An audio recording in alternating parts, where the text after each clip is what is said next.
Sebelum melanjutkan, jangan lupa subscribe dulu, terima kasih. Bab 544, kita tidak berjalan di jalan yang sama. Di pintu, Seng Xiao dan Mu Qi melihat kakak ketiga dan istrinya. Masuklah.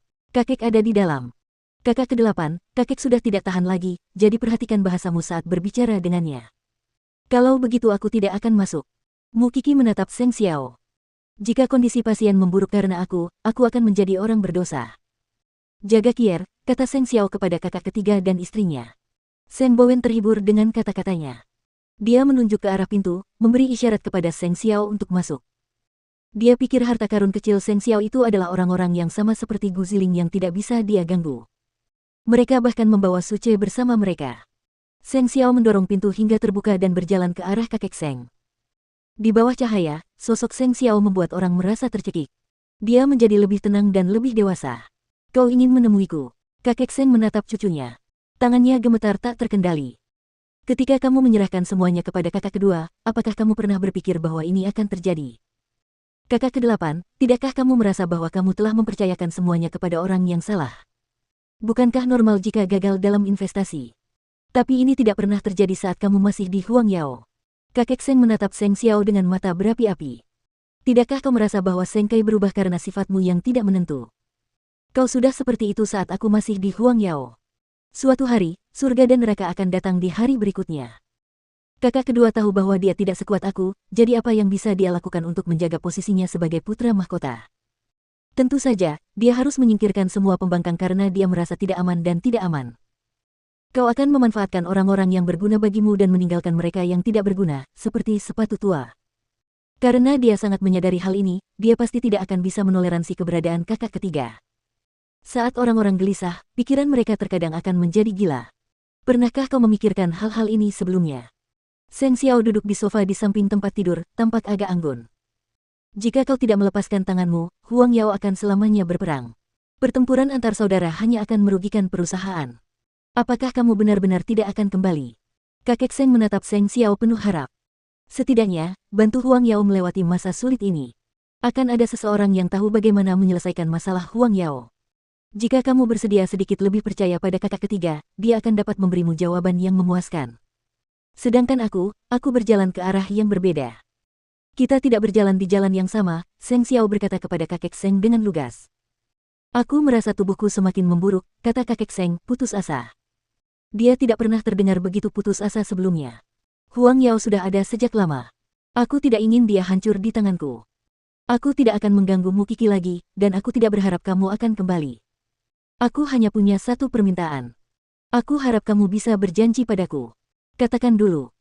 Jika Huangyao memburuk hingga tidak dapat diperbaiki lagi di tangan kakak kedua, aku mohon padamu untuk menggunakan kekuatanmu untuk mendapatkan Huangyao. Paling tidak, aku ingin menjaga apa yang ditinggalkan leluhur kita. Jika tidak, aku tidak tahu bagaimana aku bisa menghadapi mereka saat aku mati. Jika ada nilai yang layak untuk kulakukan, aku akan mempertimbangkannya, jawab Seng Xiao. Sekarang setelah kau mengatakan itu, aku bisa mati dengan tenang.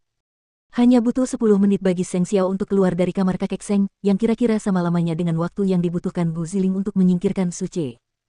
Anda adalah Chiao Zongteng yang terhormat yang jarang peduli dengan keluarga Seng.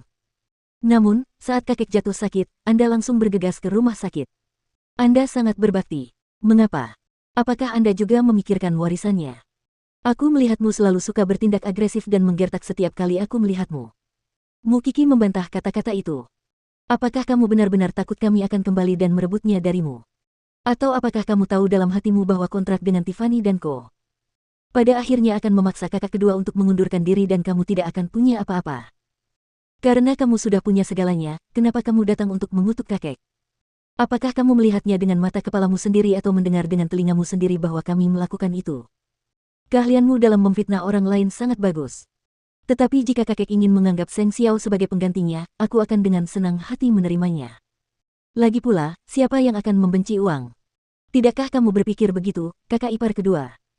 Yang lebih penting, jika kakek benar-benar memutuskan untuk memberikan sebagian kepada Xiao Xiao, tidak ada yang dapat kamu lakukan bahkan jika kamu menolaknya dengan keras.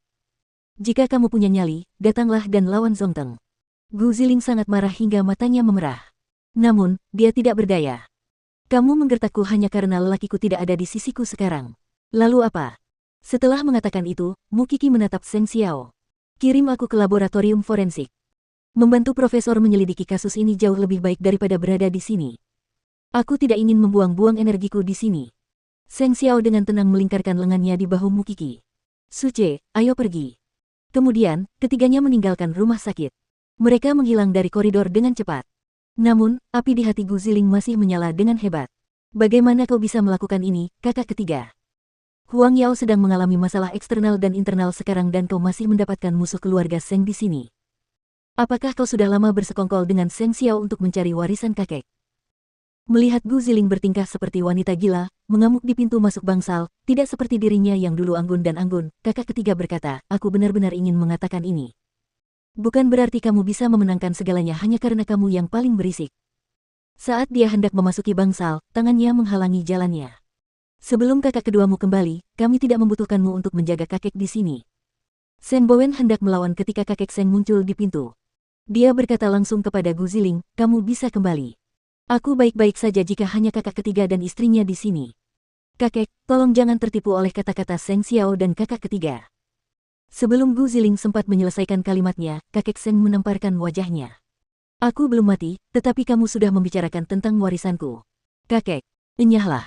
Kakek Seng menarik kakak ketiga dan istrinya ke bangsal dan membanting pintu hingga tertutup. Melihat ini, kakak ketiga segera memeluk kakek Seng. Kakek, tolong jaga tubuhmu. Orang-orang selalu berkata bahwa jika Anda sakit terlalu lama, anak-anak Anda akan menjadi kurang patuh. Saya bahkan belum sakit terlalu lama dan dia sudah memikirkan tentang warisan saya. Kakek Seng menyeringai. Saya tidak percaya sedetik pun bahwa kakak kedua tidak tahu bahwa Gu Ziling mengucapkan kata-kata itu. Mereka pasti sudah merencanakannya. Kakek, kakak kedelapan menyuruhku untuk lebih mempercayaimu. Kakak ketiga, katakan padaku dengan jujur. Apakah kau punya rencana untuk menyelesaikan masalah ini? Kakak ketiga melirik Huran sebelum akhirnya menceritakan rencananya kepada kakek Seng. Tiffany adalah keluarga yang sangat rumit. Setelah ketua lama meninggal, kedua putra dan tiga putrinya terlibat dalam perebutan posisi sebagai ketua berikutnya. Di antara mereka, yang paling cakap adalah putra tertua. Namun, karena dia bukan darah murni, dia ditolak oleh anggota keluarga lainnya. Itulah sebabnya dia kalah dari adik laki-lakinya.